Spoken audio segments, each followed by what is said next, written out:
अस्सलामु अलैकुम वरहमतुल्लाहि वबरकातुहू। बार बार पूछा जा रहा है कि मैं अपने बेटे का नाम सिर्फ मोहम्मद रख सकता हूँ, सिर्फ मोहम्मद नाम रख सकते हैं, आगे पीछे कुछ ना मिलाया जाए, सिर्फ नाम मोहम्मद रखना। नीयत भी बहुत अच्छी है और नबी पाक सल्लल्लाहु अलैहि वसल्लम ने इरशाद भी फरमाया कि अपने बच्चों के नाम मेरे नाम पर रखो।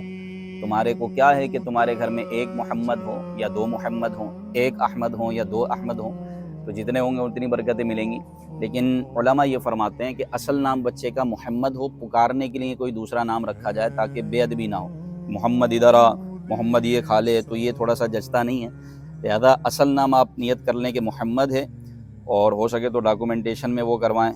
और पुकारने के लिए आप दूसरा नाम रख सकते हैं, खिज़र रख दें, साद रख दें, सईद रख दें, बालाज रख दें, और जनाब अपना अतीक रख दें, अबू बकर रख दें, उमर रख दें, हसन रख दें, हुसैन रख दें।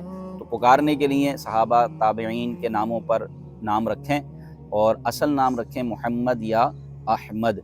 तो ये मैंने आपको अर्ज़ कर दिया। जिसने ये पूछा था हमारे भाई ने, और बहुत ज़्यादा पूछा था, और आपसे अर्ज़ है कि हमारा नया यूट्यूब चैनल नामों के हवाले से लॉन्च हो गया है, तो उसको सब्सक्राइब भी करें और वहाँ जाकर कमेंट्स करें। और आप चाहें तो आपको वहाँ पर जाके आपके नामों के माना भी बता दिए जाएंगे। अस्माए इस्लाम ये हमारे यूट्यूब चैनल का नाम है, इसको ज़रूर सब्सक्राइब करें और वहाँ जाकर विज़िट करें। अस्सलामु अलैकुम व रहमतुल्लाहि व बरकातुहू।